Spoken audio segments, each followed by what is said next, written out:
গল্পের দর্পণ। এই দর্পণে প্রতিফলিত হবে নানা ধরনের হাসি, কান্না, প্রেম, ভয়, রোমাঞ্চ ও মায়াজালে ঘেরা অনেক গল্পগাথা। Happy father's day. গল্পের দর্পণের তরফ থেকে সকল বাবাকে জানাই অনেক অনেক শুভেচ্ছা।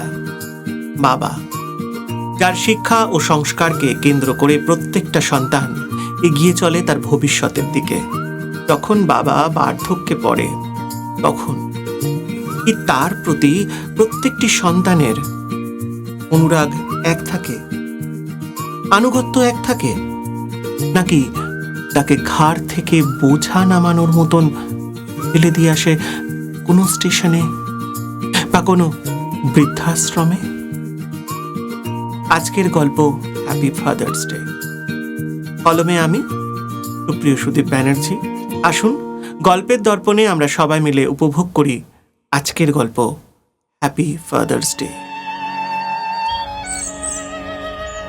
Good morning, happy father's day. সকালটা যখন শুরু হলো তখন চায়ের চুমুক দিয়েই সকালটা শুরু হোক। রথিনদার দোকানে যাই চা খেতে। চায়ের দোকানের সামনে রেডিওতে গান বাজছে। কি গান বাজছে? কি নামে ডেকে বলবো তোমাকে, ডারারারারারারা ওই দুটি চোখে। দোকানদার চায়ের জল চাপাতে ব্যস্ত। দোকানের সামনে বাঁদিক ঘেঁষে একটা বৃদ্ধ বসে আছে না? পরনে লুঙ্গি, ফতুয়া, এই মরেছে। সে মাথায় হাত দিয়ে বসে আছে। রথিনদা ওই বোতল থেকে জলের ছিটা দিচ্ছে রাস্তায়। এক্ষুনি লাগলো বলে, এখনো বউনি হয়নি তো, তাই এই বৃদ্ধকে মাথায় হাত দিয়ে বসে থাকতে দেখলে এক্ষুনি তেলে বেগুনে জ্বলে উঠবে। সকালবেলায় দোকানের সামনে মাথায় হাত দিয়ে বসে থাকা? এই এই ওঠ ওঠ, বেরো বলছি এখান থেকে, বেরো, যা ভাগ, যা ভাগ এখান থেকে। সব এখান থেকে এসে। যাই হোক, রথিনদা ঝাঁটা দিয়ে ঝাঁট দিতে থাকে, আবার পুনরায় বৃদ্ধকে দেখতে পায়। আবারও বলতে থাকে, এখনো তুই বসে আছিস? যা যা বলছি এখান থেকে যা, তাহলে এই ঝাঁটার বাড়ি নিয়ে না তোমাকে দুটো ঘা দেবো, বুঝলে? এই বেরো, এখান থেকে বলছি, বেরো। দেখো না দাদা, কোথা থেকে এক আপদ সকালবেলায় এসে এই মাথায় হাত দিয়ে বসে আছে, তোবার বলছি কিছুতেই উঠছে না। আচ্ছা দেখছি চাঁদু, এটা তো মনে হচ্ছে ভালো মাছকে একেবারে উল্টে খেতে জানো না। এইভাবে একটা বুড়ো মানুষকে ঠেলাঠেলি করছে পথচারীরা। পথচারীদের এই 4-5 জন মিলে মানুষটাকে ঠেলছে, শুধু না মস্করা করছে তার সঙ্গে। সিরিয়ালের ডাইরেক্টররা পেলে তো একেবারে লুপে নেবে। দূর, সকালবেলায় যত ঝামেলা, এত জায়গা পড়ে আছে, এখানে বসা যায় না? তা নয়, আমার দোকানের সামনে ওকে মাথায় হাত দিয়ে বসে থাকতে হবে। যা না, অন্য কোথাও যা না, সেখানে গিয়ে বস। তা নয়, আমার দোকানের সামনেই ওকে বসে থাকতে হবে। তত সব দূর, হালটাই মাটি করে দিল একবারে। আরে কি হয়েছে? সকালবেলা কাকে কি বলছো? হ্যাঁ, দাও এক কাপ চা দাও। আরে দাদা দেখুন না, আমি বলছি উঠে যেতে, এ তো কিছুতেই যাচ্ছে না। আরে কে যাচ্ছে না? আরে দেখুন এই বুড়োটা, হ্যাঁ, এই সকাল থেকে আমার দোকানের সামনে মাথায় হাত দিয়ে বসে আছে। আচ্ছা, সকালে একটা বউনি পর্যন্ত হয়নি। আরে বলুন, এভাবে যদি মাথায় কেউ হাত দিয়ে বসে থাকে, তো দোকানটা আমার বউনি হবে কি করে বলুন তো? এই ওঠ, দেখুন তো, এতবার বলছি উঠছে না, এখনো চায়ের জল পর্যন্ত আমি চাপাতে পারলাম না। আরে দেখুন, এবার তো খদ্দের এসে ফিরে যাবে। তা সাংবাদিক দাদা, তোমার এনফিল্ড কোথায়? ওর শব্দ শুনেই তো আমি বুঝতে পারি তুমি এসেছো। আজ একটু দেরি করে কাজে বের হব। এই তো সবে ভোট মিটল, তাই কাজের চাপ একটু কম আছে, আর গাড়িটাও সার্ভিসিংয়ে দিয়েছি। ওরা ওকে নিয়ে মজা করছে কেন? আরে আপনারা একটা বৃদ্ধ মানুষকে নিয়ে মজা করছেন? লজ্জা করে না আপনাদের? কাকু, তুমি কিছু খুঁজছো? তুমি তুমি কোথায় যাবে?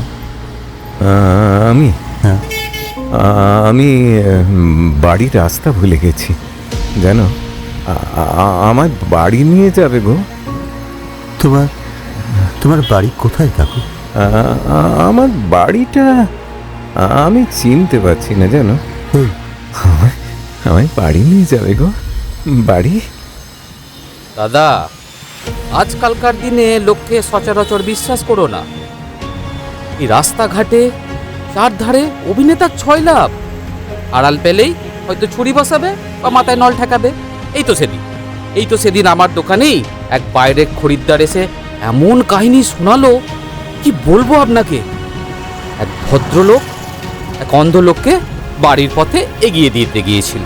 আচ্ছা, তারপর নির্জন স্থানে নল ঠেকিয়ে তার কাছে যা ছিল সব কেড়ে নিয়েছিল। তাই বলছি দাদা, যা করবেন একটু সাবধানে কাজ করবেন, সাবধানে পা ফেলে চলবেন। এমন কাহিনী তো হামেশাই ঘটছে। তবু একজন সাংবাদিক হিসাবে আমারও তো একটা সামাজিক দায়িত্ব আছে। শুধুমাত্র কর্তব্য করার জ্ঞান দিলেই তো হবে না, নিজেকেও কিছুটা কর্তব্য পালন করে দেখাতে হবে। তা কি কর্তব্য করবে শুনি? বাড়ি গিয়ে লালন পালন করবে না ওল্ড হোমে নিয়ে যাওয়ার ব্যবস্থা করবে? রথিনদা, তুমি একটু ওকে দেখো। আমি ওই রাস্তায় ডিউটিরত পুলিশদের সাথে কথা বলে আসছি। এই রে, আবার পুলিশের ঝামেলা! ওহো, আমার সব মাটি হয়ে গেল। ওই ওই কথাই বলে না, বাঘে ছুলে 18 ঘা আর পুলিশে ছুলে 36 ঘা। এই যে এই প্রেস কার্ডটা দেখছো, এটি দেখলেই ওদের তৎপরতা বেড়ে যাবে। বজ্জাত, বিয়াক্কেলে বুড়ো, আর জায়গা পেল না। শেষমেশ আমার এই চায়ের দোকানই তোমাকে ডেরা নিতে হলো। কাল থেকে এক কাপ চাও আমি বিক্রি করতে পারলাম না এই তোর জন্যে। কাকেই বা বলছি, আর কেই বা শুনছে।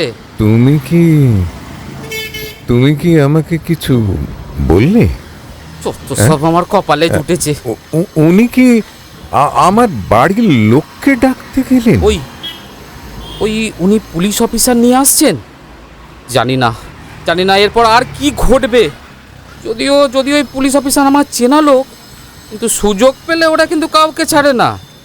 যা আছে কপালে তাই হবে। আরে, পুলিশ অফিসার এদিকেই তো আসছে। হ্যাঁ হ্যাঁ, আসুন আসুন স্যার, এই বৃদ্ধের কথাই বলছিলাম। আপনার কি নাম বাবা? আপনার বাড়ি কোথায়? ভুলে গেছি, আমার কিছুই মনে পড়ছে না। আমায় বাড়ি নিয়ে যাবে গো, বাড়ি। শুনুন, আপনি নাম দাম না বললে আপনাকে আমি বাড়ি নিয়ে যাব কিভাবে? আপনি আপনার নাম ঠিকানা একটু মনে করার চেষ্টা করুন। আমি কিচ্ছু মনে করতে পারছি না। আচ্ছা, ঠিক আছে, শান্ত হন। মারাত্মক ডিপ্রেশনে ভুগছে। ঠিক আছে শ্রীবাসবাবু, আমি বরং ওনাকে ভবানীপুর থানায় নিয়ে যাচ্ছি। তারপর ওকে কোনো ওল্ড এজ হোমে থাকার ব্যবস্থা করে দেব। ওখান থেকে যাতে ওনার চিকিৎসা হয় তার ব্যবস্থাও করব। আর বিভিন্ন থানায় খবর নিয়ে দেখছি কেউ কোনো মিসিং ডায়েরি করেছে কিনা। ঠিক আছে? ওই হোমগুলো তো সরকার পরিচালনা করে, ওখানে তো সব ব্যবস্থাই আছে। দেখুন, সরকার তো সব ব্যবস্থাই করছে, আর তার জন্য লক্ষ লক্ষ টাকাও খরচ করছে, কিন্তু আমাদের তো আর পেট ভরছে না। তাই সবেতেই আমার অংশ আছে বলে হাত বাড়াচ্ছে। আরে বাবা, সরকারি চাকুরেরা যারা আছে তারা সেবা করে না, বুড়োদের খাবারেও ভাগ বসায়। সরকারের দেওয়া মাছ, ডিম, দুধ কখনো কখনো তাদের বাড়ির কিচেনে রান্না হয়ে চলে আসে। আসলে কি জানেন, নৈতিক চরিত্রের পরিবর্তন আর কঠিন সাজা, এই দুটো না হলে শুধু আইন করে দুর্নীতি বন্ধ করা যাবে না। যাকে রাগের মাথায় অনেক কথা বলে ফেললাম। আপনি তবে সাংবাদিক, যেন কাগজে ছেপে দেবেন না, তাহলে কিন্তু ফেঁসে যাও প্লিজ। আরে না, আমরাও তো মানুষ, বাক স্বাধীনতা তো সকলেরই থাকা উচিত, তাই নয় কি? শুনুন, আমার কনস্টেবলরা দূরে ডিউটি করছে, ওনাকে যদি আমার গাড়ি পর্যন্ত একটু পৌঁছে দিতে সাহায্য করুন। ব্যাস, অবশ্যই। চলুন চলুন। ওহ, এতক্ষণে এই আপদটা বিদায় হলো। যাক বাবা, ওর হাঁপ ছেড়ে বাঁচলাম। উফ, দাদা চা হবে? আরে কেন হবে না? আরে আসুন আসুন, আমি এক্ষুনি আপনাদের চায়ের ব্যবস্থা করে দিচ্ছি।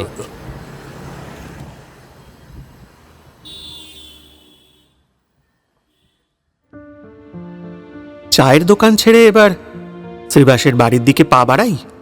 হ্যাঁ, শ্রীবাসের বসবার ঘর, দুটি চেয়ার, একটি টেবিল, টেবিলের উপরে কিছু কাগজপত্র, ডায়েরি, একটা ল্যাপটপ, আর ওদিকটা জলের বোতল। চায়ের কাপ হাতে শ্রীবাস ও তার অন্তরঙ্গ বন্ধু সুমন্ত চেয়ারে বসে গল্প করছে। কি গল্প করছে চলুন শুনি। তোর সব কথাই তো শুনলাম। এখন কি করবি ভাবছিস? কি আর করব, একদিন ভবানীপুর থানায় গিয়ে খবর নিয়ে আসবো। আসলে দেখ, সংবাদ সংগ্রহের জন্য আমাদের তো অনেক লোকের সঙ্গে মিশতে হয়, তাই অভিজ্ঞতা থেকে বলছি, এ বৃদ্ধ খুব অসহায়। কেন জানি না ওকে মন থেকে কিছুতেই সরাতে পারছি না। হ্যাঁ, এইভাবেই আগন্তুকরা আত্মীয় হয়ে ওঠে। আসলে আমরা তো দাঁত থাকতে দাঁতের মর্ম বুঝি না। বাবা যখন ক্যান্সারে শয্যাশায়ী, তখন বিছানায় পায়খানা পেচ্ছাপ করার জন্য কত কি বলেছি।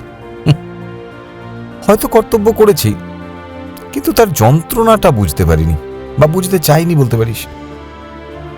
এখন চলে যাবার পরে আজ বুঝতে পারি কত বড় ছাতার তলায় ছিলাম। আজকে মাথার উপরটা কেমন ফাঁকা হয়ে গেছে জানিস। আজকে যেন মনে হচ্ছে আকাশটা বড্ড নীল। আজ বুঝি কতটা অন্যায় করেছি। এখন হাত কামড়াই আড়ালে। বাথরুমে আয়নার সামনে কাঁদি আর বলি, আমি যা করেছি আমার মন থেকে করিনি বাবা, তুমি আমায় ভুল বুঝো না, পারলে ক্ষমা করো। আর আমার মাথায় তো ঈশ্বর লিখেই দিয়েছেন বেজন্মা, আর সেই তকমাতেই বেঁচে আছি। কোনো দুই নারী পুরুষের সাময়িক সুখ বা আনন্দের ফসল আমি। তাদের কেউ আমাকে একটা অ্যাসালেমের দোলনায় শুয়ে রেখে চলে যায়। অরফানের ফাদারের ভালোবাসায় স্নেহে বড় হয়েছি, লেখাপড়া শিখেছি, নিজের পায়ে দাঁড়িয়েছি, কিন্তু আজও আমার এই গার্জেনের নাম লেখার জায়গাটা ফাঁকা থাকে। তোর এই যন্ত্রণা কষ্ট বুঝতে চাইলেও বুঝতে পারবো না। দেখ, জন্মান্ধ তার কল্পনার রঙে ছবি আঁকে, অনুভব করে, কিন্তু যে চোখে দেখতো হঠাৎ অন্ধ হয়েছে, সে কিভাবে কল্পনার রঙে ছবি আঁকবে? তাই তোর যন্ত্রণা তোর নিজের, সমব্যথী ছাড়া কেউ বুঝতে পারবে না। ঠিকই বলেছিস। তাই পিতৃ পরিচয়, মাতৃ পরিচয় না থাকার জন্য কত হোঁচট খেয়েছি। শুধু নিজের পরিচয়টা বড় নয়, ঘর বাঁধতে গেলেও পিতৃমাতৃ পরিচয় প্রয়োজন। তাই প্রেম করার পর প্রেমিকার যা যা দরকার ছিল সেসব নিয়ে ও কেটে পড়েছে। আর আমি বোকার মতো ভালোবাসা পাওয়ার আশায় স্বার্থটা বুঝতে পারিনি।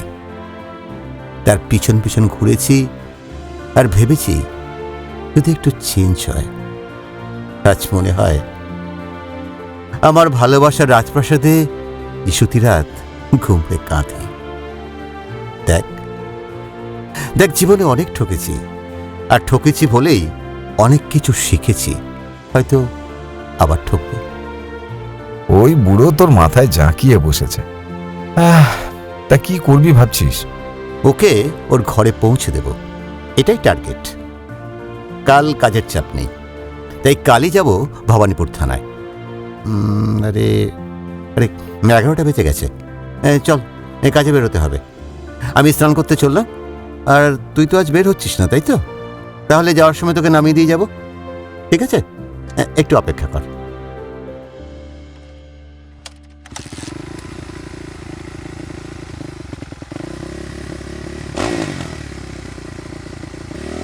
শ্রীবাসের গাড়ি এসে থামল ওল্ড এজ হোমের সামনে।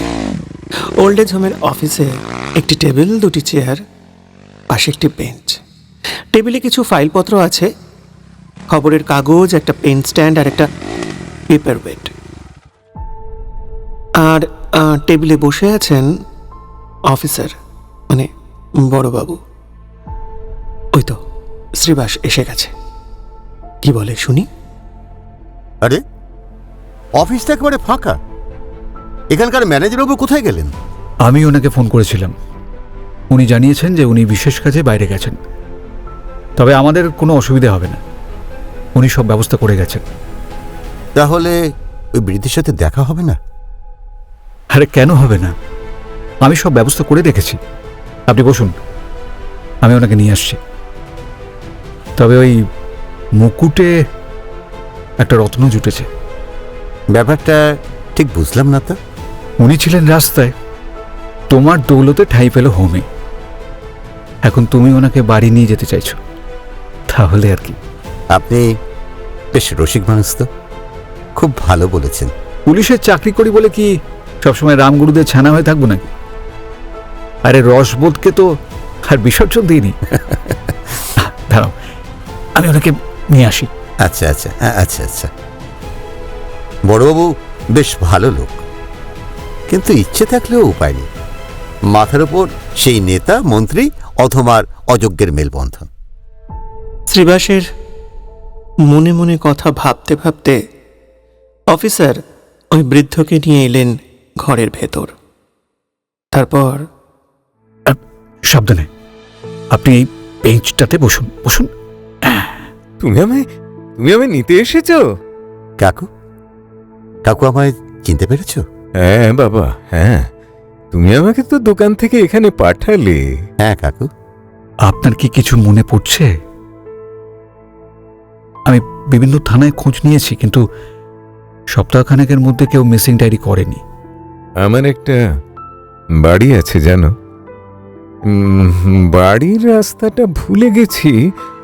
আমার বাড়িটা কোথায় তুমি খোঁজ করতে পারো?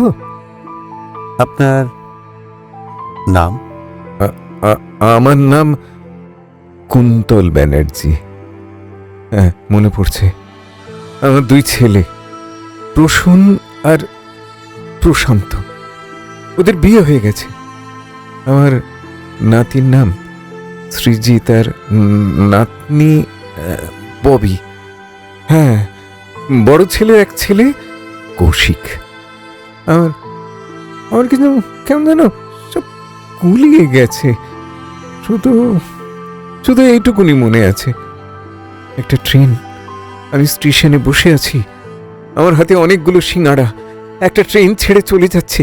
ট্রেনের জানলা থেকে বাবা, দাদু, দাদু। জানো জানো, বুড়িটাও আমাকে ডাকলো। হ্যাঁ, তারপর তারপর?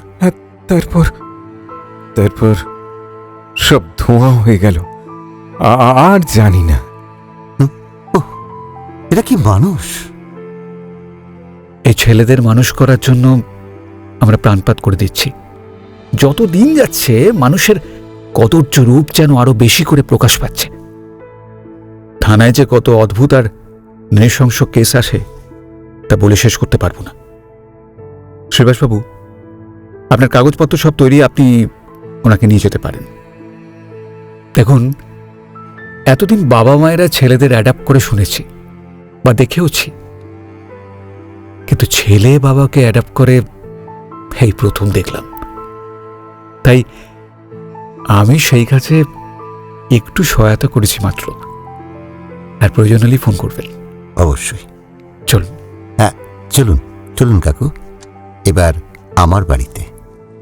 বৃদ্ধের অবস্থা দেখে শ্রীবাস তাকে তার বাড়ি নিয়ে এলো।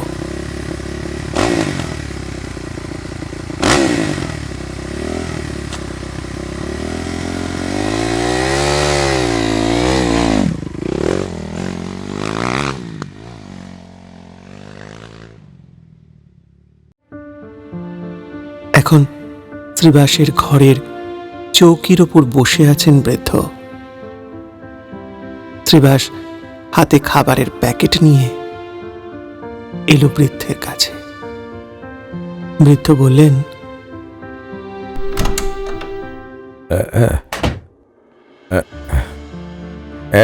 এত দেরি করে ফিরলি কেন খোকা? আমার না আমাকে ভয় করছিল। খোকা?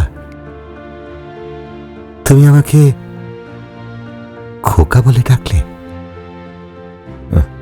এই ডাকটা শুনে কি শান্তি, বুকটা ভরে গেল। ছেলেকে খোকা বলে ডাকবো না তো কি বলবো রে? আমি তোমাকে বাবা বলে ডাকতে পারি? কতদিনের আশা আমার। কেন ডাকবি না রে? কেন ডাকবি না? আমি বাবা ঠগ নই, জোচ্চর নই, ডাকাত নই। আমি একজন সাধারণ মানুষ। আমি ভুলে গেছি।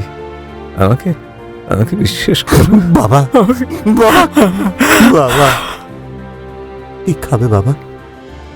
কিছু তো তৈরি করতে হবে তোমার জন্য। খাওয়ার কথা পরে হবে রে, তুই আমার পাশে বস তো। এই তো তোমার পাশে বসলাম। কি ভাবছো বলো তো বাবা? কিছু বলবে? বলবো। হ্যাঁ। নিজের কিছু কথা তোমার মনে পড়ছে? হ্যাঁ, কিছু কিছু। নীলাঞ্জন বলেছিল ওষুধগুলো নিয়মিত খেলেই তোমার আগের কথা আস্তে আস্তে মনে পড়বে।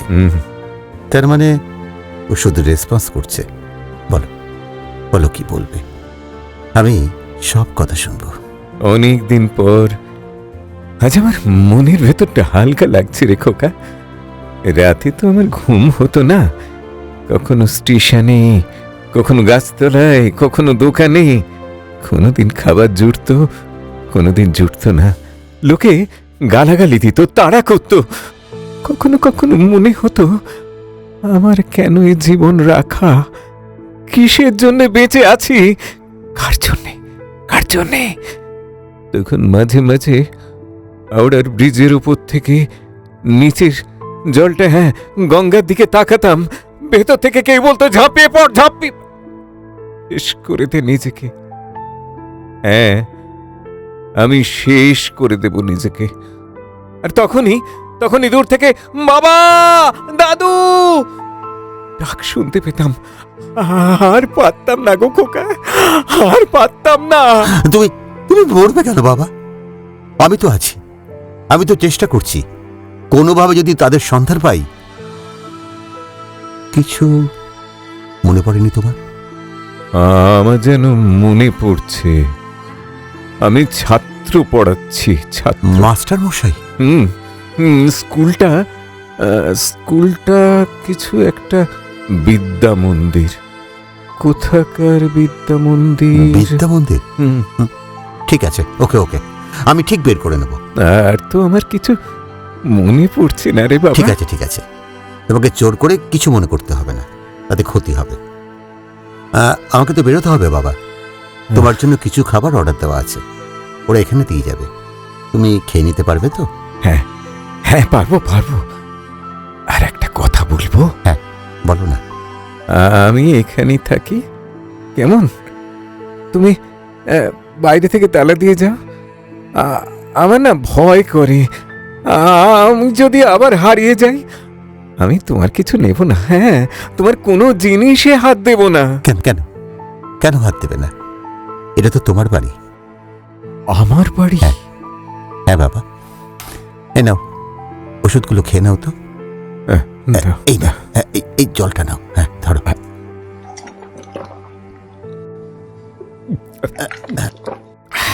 শ্রীবাসের ফোনটা হঠাৎই বেজে উঠল। বিপরীত দিকে নীলাঞ্জন একজন সাইকিয়াট্রিস্ট। দাঁড়াও। হ্যালো, হ্যাঁ বল। হ্যালো। হ্যাঁ বল শ্রীবাস, কেমন আছেন উনি? ভালো। আর একটা ভালো খবর, ওর আগের কথা একটু একটু মনে পড়ছে। ঠিক আছে, খুব ভালো। তুই ওষুধগুলো ঠিক মতো খাওয়াবি, দেখবি উনি খুব তাড়াতাড়ি সুস্থ হয়ে যাবে। আর একটা কথা, তুই একজন নার্স পাঠাতে পারবি? যা খরচা লাগে আমি দিয়ে দেব। দিনের বেলাটা দেখাশোনা করবে। আচ্ছা ঠিক আছে, আমি পাঠিয়ে দিচ্ছি, তুই চিন্তা করিস না। থ্যাংক ইউ, রাখলাম। হ্যাঁ ঠিক আছে। শোনো বাবা, তোমার কোনো ভয় নেই, একজন নার্স আসবেন তোমার দেখাশোনার জন্য। মা আবার আবার নার্স কেন বাবা? আমি তো বেশ সুস্থ রয়েছি। আরে দিনের বেলা তোমার ওষুধগুলো ঠিক করে খাওয়াতে হবে তো, তোমাকে খাবার দেবে, স্নান করাবে। তুমি কিন্তু ওনার কথা শুনবে, কেমন? আমি বের হচ্ছি, তুমি দরজাটা বন্ধ করে দাও। ঠিক আছে বাবা, এসো এসো। দুর্গা দুর্গা দুর্গা দুর্গা। বৃদ্ধের সঙ্গে শ্রীবাসের বেশ ভালো পটে গেছে। বৃদ্ধকে একা বাড়িতে রেখে শ্রীবাসের বাইরে ঠিক মন টিকছে না, তাই সন্ধেবেলা পিঠে ব্যাগটা নিয়ে ফিরে এলো বাড়িতে। বৃদ্ধ চেয়ারে বসে আছে, দরজা খোলা, অপেক্ষা করছে শ্রীবাসের। দেখি দরজা খোলো। তুমি অন্ধকারে বসে আছে কেন? তুই আসবি বলে আমি দরজাটা খুলে রেখেছি বাবা, আর আলো জ্বালাইনি যাতে কেউ না বুঝতে পারে দরজাটা খোলা আছে। সিস্টার চলে গেছেন? হ্যাঁ, রাত হয়ে যাচ্ছে দেখে না আমি ওকে চলে যেতে বললাম। একলা মেয়ে এতটা পথ যাবে, খুব ভালো রে, আমাকে খুব যত্ন করেছে, আমাকে খেতে দিয়েছে, সময় মতো ওষুধ খাইয়েছে। জানিস জানিস আজ দুপুরে খুব ঘুমিয়েছি, এই তো সন্ধেবেলা উঠলাম। যত ঘুমাবে তত তাড়াতাড়ি সুস্থ হয়ে উঠবে। আসলে তোমার বেশিরভাগ ওষুধগুলো নার্ভের উপরে তো, তার জন্য ঘুমটা খুব দরকার। তা এখন কিছু খাবে? আমি না চা বিস্কুট খেয়েছি, আর একটু পরে রাতের খাবার খেয়ে নেবো। হ্যাঁ জানিস, হ্যাঁ, আজকে আজকে আমার একটা কথা মনে পড়েছে। কি কথা বলো? আচ্ছা, বারুইপুরে কি কোনো রামকৃষ্ণ বিদ্যা মন্দির আছে? বারুইপুর হ্যাঁ হ্যাঁ রামকৃষ্ণ বিদ্যা মন্দির? হ্যাঁ হ্যাঁ আমি তো সেখানে গিয়েছিলাম। তোমার মনে পড়েছে? হ্যাঁ, ওখানের কিছু কিছু স্কুলের নেম প্লেট, স্কুলের বই, কিছু কিছু জায়গায় আমি স্ট্যাম্প দিচ্ছি, তারপর না আমার না কেমন সব গুলিয়ে যাচ্ছে জানিস, শুধু ওইটুকুই মনে আছে। তুমি চিন্তা করো না বাবা, আমি কালই খোঁজ নিতে যাব। চলো, অনেক রাত হলো, চল খেয়ে শুয়ে পড়বে। চল চল চল চল।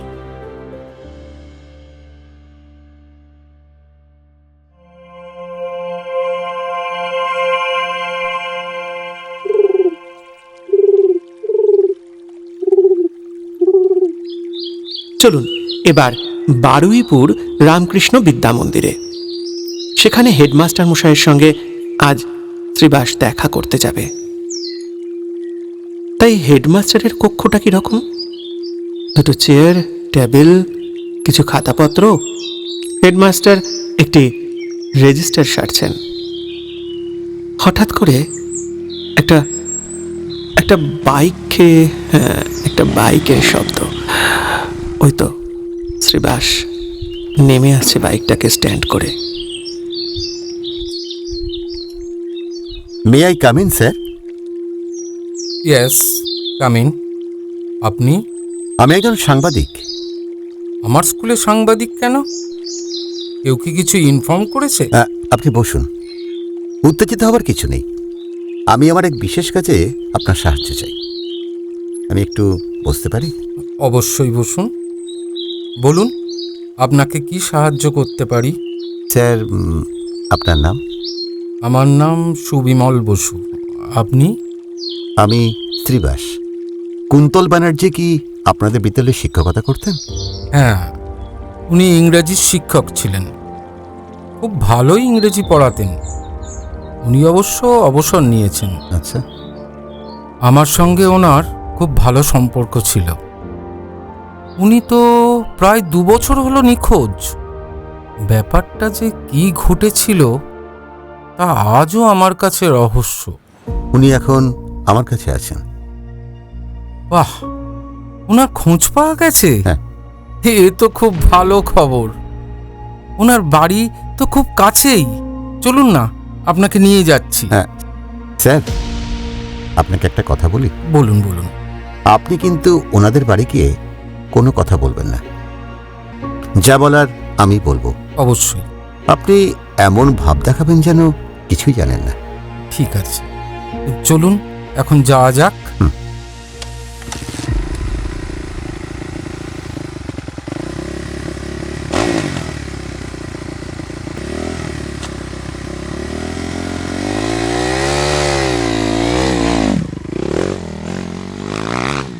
হেডমাস্টারের সঙ্গে শ্রীবাস পা বাড়ালেন কুন্তল বাবুর বাড়ির দিকে।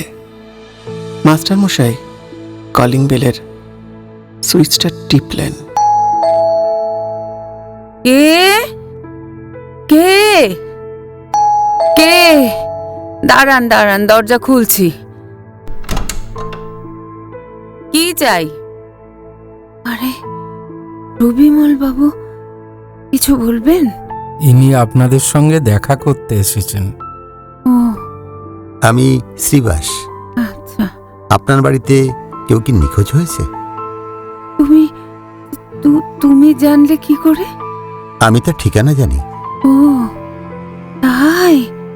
তুমি তাকে নিয়ে আসবে? হ্যাঁ, ওনাকে পাওয়া গেছে, এ তো খুবই আনন্দের খবর। অবশ্যই, কালই আমি তাকে নিয়ে আসব। আপনার ছেলেরা কেউ বাড়িতে নেই? ভিতর থেকে প্রশান্তের গলার আওয়াজ। কে এসেছে? মা কে? প্রশান্ত কুন্তল বাবুর ছেলে। একবার একবার বাইরে আয় না খোকা। কি হয়েছে? এনারা এসেছেন, দেখ। কি চান? আপনার বাবা হারিয়ে গেছেন, তাই না? হুম, আমি তার সন্ধান দিতে এসেছি। তা কোথায় আছে সে? আমার কাছে আছেন। না না, আপনি কেন রেখেছেন? দেখুন, জোর করে কেউ কাউকে ধরে রাখে না। ওনাকে আমি রাস্তায় পেয়েছি। হোম থেকে সমস্ত লিগ্যাল প্রসিডিওর মেনটেন করে আমি ওনাকে আমার বাড়িতে নিয়ে এসেছি। ঠিক আছে, নিয়ে আসবেন। খোকা, ও খোকা, ওনাদের ভেতরে বসাবি না? কে লক্ষণ, সাথে আবার বিভীষণ। এইসব তুই কি বলছিস? ঠিকই বলেছি। আরে আরে কালকে তো আসবে, না হয় গুছিয়ে খেয়ে যাবে। কোনটা সেটা সেটা ভেবে দেখবো। আজ আর ভেতরে বসে কি করবে? এখন আমরা আসুন, কাল দেখা হবে। এমন অভদ্র মানুষ রাস্তাঘাটে দেখি ঠিকই, কিন্তু বাবার সন্ধান নিয়ে গেলে এরকম ভাবে ছেলেরা মুখের সামনে দরজা বন্ধ করে দেয়, আমি কখনো দেখিনি। ওনাদের সন্তান এই রকমই। যাই হোক, কিছু মনে করবেন না। জানেন স্যার, এই ঘটনা দেখে ওমের একটা দৃশ্য মনে পড়ে গেল। এই দৃশ্য? আমি যখন ওনাকে তীর্থভ্রমণকারী বৃদ্ধবিদ্যাদের হোম থেকে আনতে গিয়েছিলাম, ওখানে থাকা বুড়ো বুড়িগুলো দূরে নীল সাদা গেটের দিকে হাঁ করে তাকিয়ে বসে আছে। বোধহয় এই ভেবেছে ওই আমার খোকা এলো আমাকে নিয়ে যেতে। এই বোধহয় বলবে, মা, বাবা, আমি ভুল করেছি, আমি হারিয়ে ফেলছিলাম, তুমি হারিয়ে গিয়েছিলে, চলো চলো এবার বাড়ি চলো। রোজ রোজ চোখের দৃষ্টি নব আশা নিয়ে তাকিয়ে থাকে দরজার দিকে। তারপর সন্ধ্যা নামলে প্রতীক্ষার অবসান। জলে ভিজে ওঠে চোখের পাতা। আকাশের দিকে মুখ তুলে বলে, খোকা, আজও এলি না। আজকে বোধহয় তোর বেশি কাজ পড়ে গেছে না রে? তুই যা ব্যস্ত, কালকে আবার আমি তোর জন্য বসে থাকবো। কাল কিন্তু তুই আসিস, কাল কিন্তু এভাবে আমাকে ফাঁকি দিস না। এমন সুসন্তান চাঁদের, তাদের আশা তো বৃথা হবে, তাই না? কি মর্মান্তিক বিষয়! জানি না আমার ছেলেও আমাদের জন্য কোন হোম বেছে রেখেছে। আচ্ছা, একটা কথা জানতে ইচ্ছে করছে। উনি আপনাকে বিভীষণ বললেন কেন? কারণ আছে। বাবার পেনশনটা মায়ের নামে ট্রান্সফারের চেষ্টা করেছিল, আচ্ছা, আমি বাধা দিয়েছিলাম। যে মানুষটা জীবিত না মৃত তারই প্রমাণ নেই, তাহলে আমি কিভাবে সাহায্য করব? থাক ওসব কথা। আপনি তো কাল আসছেন। হ্যাঁ। যদি পারি তাহলে কাল একবার আমি এখানে আসব, বুঝলেন? অবশ্যই আমি কাল ওনাকে নিয়ে আসব। আপনি অবশ্যই আসবেন। মনের মধ্যে যেন একটা দুশ্চিন্তা এসে ভর করেছে শ্রীবাসের। যে মানুষটাকে ঘিরে সে এতদিন একটা স্বপ্নের দুনিয়া তৈরি করেছে, আজ সেই মানুষটাকে তার বাড়িতে পৌঁছে দিলে তো তার জীবনে আর কিছু অবশিষ্ট রইল না। সে স্বপ্ন তো তার আর পূর্ণ হবে না। যে স্বপ্ন তার মাথার উপরে একটু ছায়া ফেলেছিল, আজ সেই ছায়াটাও চলে যাবে শ্রীবাসের মাথা থেকে। তাই শ্রীবাস আজ খুব দুঃখিত। তার মনের ভাব প্রকাশ করতে পারছে না সে কারোর কাছে। সব ঠিক আছে, কিন্তু এই বৃদ্ধ চলে গেলে সে তো আবার একা হয়ে যাবে। শ্রীবাস ফিরে এলো ঘরে। বৃদ্ধ চৌকিতে বসে রয়েছে, হাতে একটা নতুন জামার প্যাকেট নিয়ে শ্রীবাস বৃদ্ধের দিকে এগিয়ে এলো। কোথায় গিয়েছিলি বাবা? ফিরতে এত দেরি হলো আজ। এই তো পেলাম, আবার হারিয়ে ফেলব। হ্যাঁ? আমি হলাম অবাগা, যেদিকে চায় সাগর শুকায় যায়। তোমার বাড়ি খুঁজতে। কেন? আমরা কি এই বাড়িতে থাকবো না? আবার নতুন বাড়ি? এই বাড়িটা তো বেশ ছিল বাবা। তোমার নিজের বাড়ি বাবা। আমার বাড়ি? হ্যাঁ। তুমি আমার বাড়ি খুঁজে পেয়েছো? হ্যাঁ, পেয়েছি।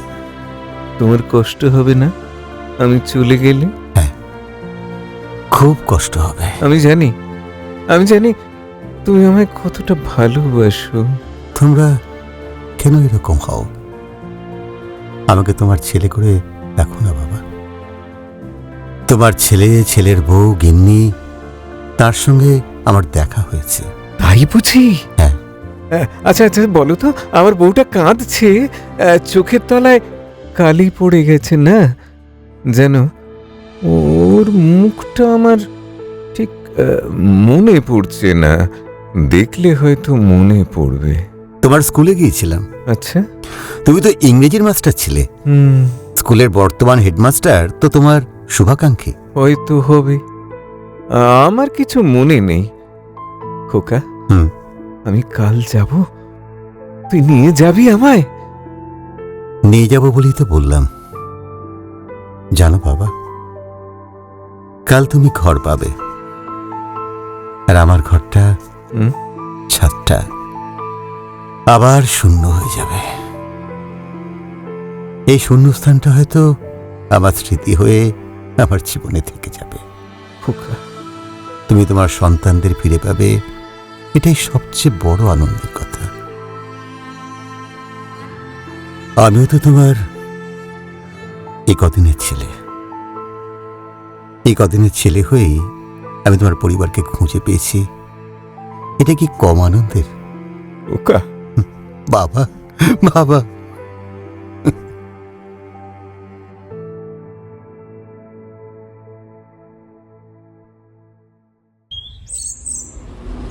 পরদিন সকাল, কুন্তলবাবুর বাড়ির সামনে এসে উপস্থিত হল শ্রীবাস, কুন্তলবাবু ও মাস্টার মশাই। কুন্তলবাবু, আমাকে চিনতে পারছেন? কে? আমি সুবিমল। না, তোমাকে তো চিনতে পাচ্ছি না। কুন্তলবাবুর বাড়ির কলিং বেলটা বাজালো শ্রীবাস। কালকে আমি এসেছিলাম। হ্যাঁ, চিনতে পেরেছি। তা বাবা কোথায়? এই মরেছে। আরে আরে এই এই মালটা আবার কে? একে কোথা থেকে আবার ধরে নিয়ে এলেন? না না না না, এ আমার বাবা নয়। কি বলছো প্রশান্ত? তোমার নিজের বাবাকে অস্বীকার করছো? আপনি চুপ করুন তো। আপনি বা কেমন মানুষ, একজন ফালতু লোককে বাবা বলে আমার বাড়িতে ঢুকিয়ে দিচ্ছেন? ঈশ্বর, একজন মানুষ এটাও পারে? খোকা, খোকা, আমায় চিনতে পাচ্ছিস না? এসব এসব এসব ফালতু ওই খোকা টোকা বলবেন না, ওটা ওই রঙ্গমঞ্চে গিয়ে করবেন। তো সব আমি কিন্তু একজন সাংবাদিক। তো তাতে কি এসে গেল আমার? আপনার আরেকজন ভাই আছে না? আপনি কি করে জানলেন? উনিই বলেছেন। উনি যদি আপনার বাবা না হন তাহলে এত কথা বললেন কিভাবে? আপনি ছোট ছেলে প্রশান্ত, আপনার এক ছেলে ও মেয়ে আছে। আপনার দাদার নাম প্রসূন, তার একটি ছেলে আছে, তাই না? হ্যাঁ। এসব কথা উনি জানলেন কি করে বলুন তো? আমার আমার ঠিকুজ্জির খবর নিতে এসেছেন? হ্যাঁ, বেশ, ভালোই ভালোই তো খবর জোগাড় করে নিয়েছেন। হ্যাঁ হ্যাঁ, এবার থানায় একটা খবর দিতে হবে মনে হচ্ছে। দিতে পারেন, কোনো লাভ হবে না। কেন? এই থানার সঙ্গে কি হাট আছে নাকি আপনার? আপনি আপনার বাবাকে চিনতে পারছেন না? আমিও তাহলে আশপাশের দু একজন প্রতিবেশীকে ডাকি, তারা সাক্ষ্য দেবেন। আপনি যেখানে দাঁড়িয়ে আছেন তেমনই দাঁড়িয়ে থাকবেন। আপনাকে এই বিষয়ে মাথা ঘামাতে বলা হয়নি। প্রশান্তের এই বাঁকা কথার পরই ঘরের ভেতর থেকে একটি ছোট্ট মেয়ে বেরিয়ে এলো, ববি। দাদু দাদু দাদু দাদু, তুমি এসেছো? দিদি ভাই, দিদি ভাই, আমার দাদু। যাকে খুশি দাদু দাদু বলে ঘাড়ের ওপর উঠে পড়া। না না বাবা, ও বাবা বাবা, আমি দাদুর কাছে যাব না। আমি দাদুকে চিনতে পারছি না। তুমি দাদুকে চিনতে পারছো না বাবা? উনি তোমার দাদু নন। চুপ, চল না দেখা। চুপ। তুই দিদি ভাইকে নিয়ে ঘরে যা, আমি ওদের সঙ্গে কথা বলছি। দাদু, আমি দাদুর কাছে যাব। আমি দাদুর কাছে ওই যাব। ভেতরে চল। বাবা, আমি দাদুর কাছে যাব।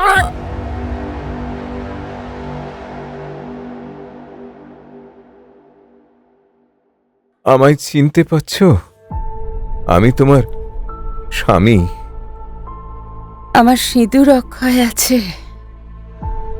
এটা দেখে ভালো লাগছে আমার। জানো হ্যাঁ, জানো তো, আমরা কুসন্তান জন্ম দিয়েছি। তোমাকে ওরা প্ল্যান করে বেনারস স্টেশনে ফেলে রেখে চলে এসেছিল। জানো, তোমার নামে ডেথ সার্টিফিকেট বের করেছে ওরা।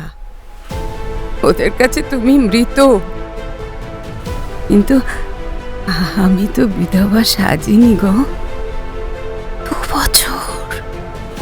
2 বছর পর তুমি কিভাবে ফিরে এলে? জানো, বেনারস থেকে ট্রেন ধরে বর্ধমান, তারপর হাওড়া, তারপর কালীঘাট, তারপর ভবানী ভবন, তারপর হোম। হ্যাঁ, অবশেষে আমার এই ছেলেটির বাড়ি। বাড়িটা 2টো ভাগ হয়ে গেছে জানো। হ্যাঁ, আমার স্থান এখন সিঁড়ির নিচে। আমি এখন ভাগের মা গো। না মা নই, ঠিকাজি। কাজ করার বদলে ওরা আমাকে খাওয়া পড়া দেয়। এর 3 মাস, তোর 3 মাস। তুমি এখান থেকে চলে যাও, জানো, চলে যাও গো। সেখানে চলে যাও যেখানে তুমি বেঁচে ছিলে।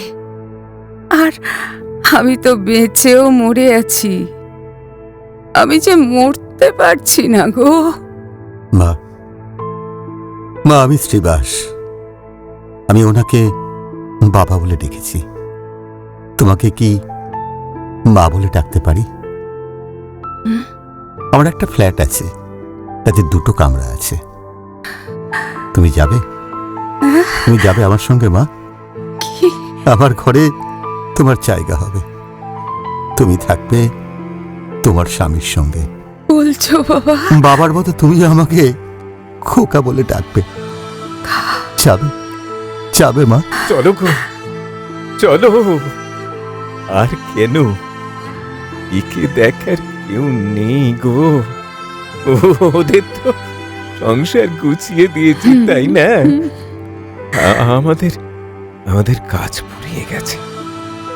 আমরা তো এখন অবাঞ্ছিত গো, অবাঞ্ছিত। চলো চলো, আমাদের আরো এক ছেলের ঘর গোছাতে হবে।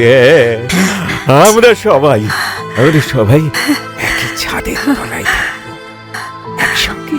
এমন সৌভাগ্য কতজনের হয়?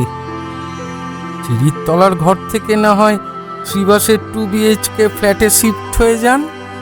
হ্যাঁ চলো। বাবা, মা, তোমরা এসো এসো এসো।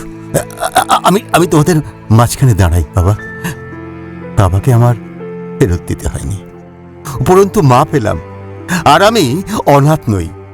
আমি আজ ভীষণ ভীষণ খুশি। আজ তো ফাদার্স ডে, কিন্তু আমার কাছে দিনটা শুধু হ্যাপি ফাদার্স ডে নয়, হ্যাপি প্যারেন্টস ডে। কি তাই তো? হ্যাঁ।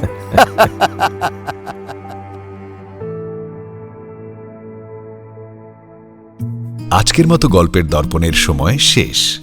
আগামী পর্বে নতুন গল্প নিয়ে হাজির হব আপনাদের সামনে শনিবার রাত 10টায়। ততক্ষণের জন্য একটু বিরতি। নানা স্বাদের নতুন নতুন গল্প শুনতে চাইলে আমাদের চ্যানেলকে সাবস্ক্রাইব করুন। সবার আগে নোটিফিকেশন পাওয়ার জন্য বেল আইকন ক্লিক করুন। বন্ধুদের সাথে শেয়ার করুন, আর অবশ্যই লাইক আর কমেন্টস দিতে কিন্তু ভুলবেন না।